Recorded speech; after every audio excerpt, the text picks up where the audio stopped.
They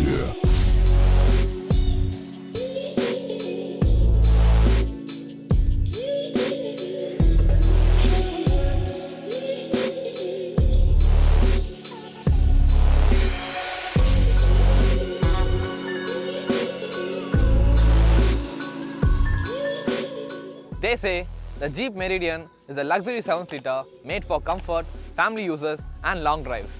But what happens when you take this sophisticated SUV off the tarmac into the world of 50-degree climbs, steep inclines and slippery downhills? I'm Rajarajan and I'm here to find out how this comfort-packed modern SUV handles the wild side of the terrain. But before we hit the trails, let me just see you what makes this mission so much capable of doing all that. So let's start with the powertrain. Under the hood, you got a 2-liter turbocharged Multijet diesel engine. The same engine which trusted in all the Jeep lineups except the Rubicon. It puts out 170 horses of power and 350 Nm of torque, paired with a 9-speed automatic gearbox that's tuned more for smoothness than aggression. But in the off-road, that torque spread is what matters. This one got an active 4x4 system.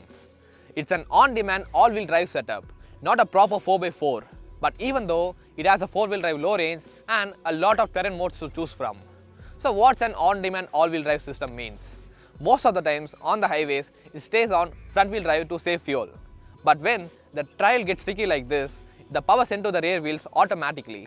That's where the Jeep's electronic system actually matters. It even comes with the select terrain modes, auto, snow, sand and mud that change throttle response, gearbox behavior and traction control maps. Add to the hill descent control, traction management and a solid monocoque chassis with independent suspension all around. And the Meridian starts feeling surprisingly confident off the beaten path. It's not a later frame chassis built like a Fortuner. But the way this setup makes you planted, it's pure Jeep's DNA done in a modern way. Alright, we are gonna start the car in 4-wheel drive into the slush now. So we are gonna use the 4-wheel drive low range once we are going to get into the first hurdle. The Meridian rides on a Jeep's small wide 4x4 architecture. The same base as the Compass but stretched and stiffened and tuned for better stability and balance. You got a MacPherson strut up front and a multi-link suspension at the rear, both calibrated to balance comfort and control. So here comes the first hurdle. We are gonna start the car and neutral. 4-wheel drive low range engage, and the car terrain mode is in auto, written drive. And sir, the first hurdle name? So this is a side tilt. Side tilt. We are trying to show you how stable the vehicle is. It has a low center of gravity. That means we can tilt the vehicle to a very obscene angle, and yet it is totally stable. Okay. Keep going. We will be using the traction control to cross this as one of our wheel is already in the air. Keep it to the left, please. Left. Yeah.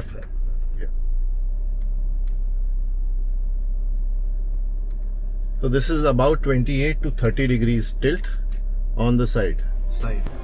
The ground clearance sits at 214 mm and with the approacher and departure breakover angles punch above its class. You realize it's not afraid to get dirty.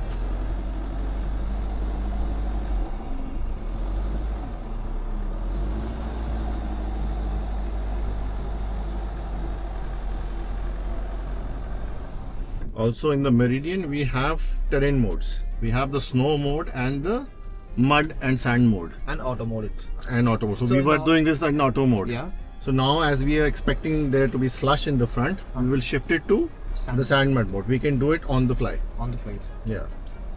It just tells the vehicle to expect sand and mud and starts the vehicle starts countering the slush as fed into the vehicle's onboard computer. Take a right, please.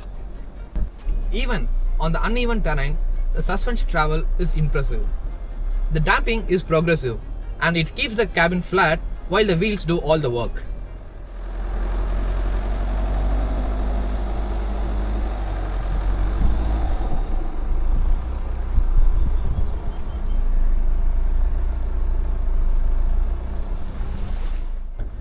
Jeep's traction controller management is super responsive too. It brakes the spinning wheel instantly and pushes the torque where it's needed, as you already saw in the driving part. especially useful while crawling over slippery rocks or loose gravels. So as I already mentioned in the Wrangler Rubicon, always take a huge turn so that you can align the wheel straight to the pits. So this one is traction pit, right, sir? This is articulation, negative articulation. Negative articulation. This is to show you the ground clearance of the vehicle as far, and also make you experience the power transfer technology in this. Okay, so any wheel in the air, it will not spin, power will be taken out of it and given to the other wheel.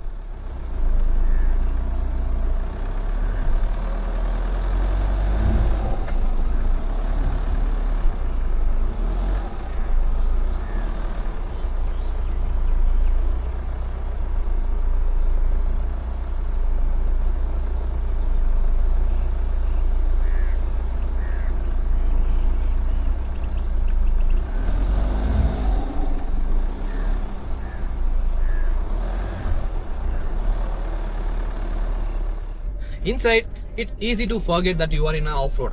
Soft leather, dual-tone interiors, and a panoramic sunroof here.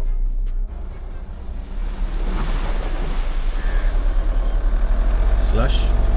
Slush mode? No, this is complete slush. So any wheel slippages are countered by the traction control, the power transfer in the traction control. For you, it means normal smooth drive. Our terrain selector dial feels solid and easy to reach. Even though we are in a particular sand mud mode, it automatically gets the traction wherever we want. But the first one we did in auto mode, right, sir? Auto terrain mode. So this is just telling the vehicle that we are encountering. It does not in any matter mean that it cannot do it. I can put it in auto right now also in the slush, and it will work as good as efficiently. Okay. But the clever bits that actually help you off-road. That way it gets interesting. You got a 360-degree camera system with a front camera feed, super handy when you are facing a blind crest or a rocky step. And the digital instrument cluster here gives real-time info like the wheel direction and drive mode, things that genuinely help you off the road. See, I asked you to go in 4 low. It does not necessarily mean that the vehicle cannot do it in any other mode. Alright. You can switch off the 4 low and do this in normal high 4-wheel drive. Normal high 4-wheel drive. Yeah. So since we are engaging the 4-wheel drive locks, it's automatically in 4-wheel drive high range. High range. Okay.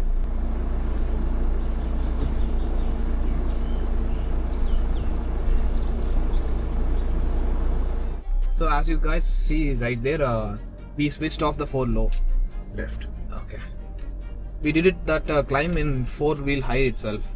That means more RPM, more power, more speed. So this is positive articulation. Stop, put it on 4 low. We're putting it on 4 low because we want more torque at lower RPMs. Alright. Okay.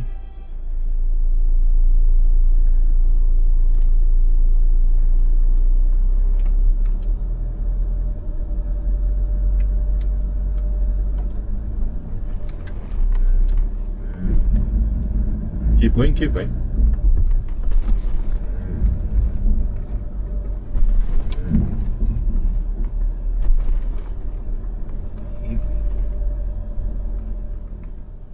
This is the crossover. It's going to show you the stability of the vehicle. We're going to tilt it to one side and then lift it and tilt it to the other side.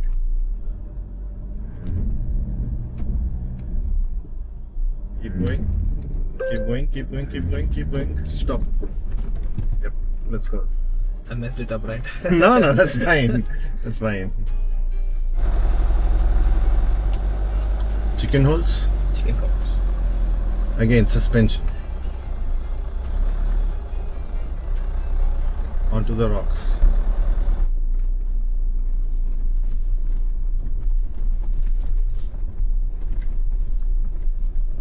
The idea behind making you do this is to explain to you that the overland can do a drive over any kind of terrain. We have killed the need for momentum. Yeah. We're going to rely on the brute force of the 4-wheel low and with the help of the power transfer technology. So that to you means this is just going to be a smooth cakewalk climb.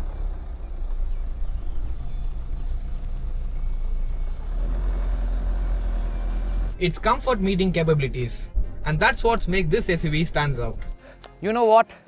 I'm truly amazed. We have seen so many SUVs just made for comfort, big screens, plush sheets and chrome everywhere. But this one's completely different. It's not pretending to be an hardcore off-roader, but when the going gets tough, the Jeep Meridian steps up with the confidence. That's where the extra price you pay actually makes sense. You are buying into a Jeep experience, not just a badge. You get the best of both worlds here. Family SUV during the weekdays and a trial hunting DNA during the weekends. This may not be the number one in the sales chart, but for those who know cars, they know what this badge stands for. So, thank you Jeep for letting me experience the Meridian 4x4 up close in this off-road camp here. Truly worth it. And I know I haven't covered the interior parts, ADAS tech or the driving dynamics of this car on the road. But this camp and this trial is completely made to experience the Jeep cars in the off-road session here. And I think I've covered it enough. I'm Rajarajan, and before I sign off, would you take your family SUV this far off the road? Drop your thoughts in the comment down below. And I'll catch you on the next one. Bye bye.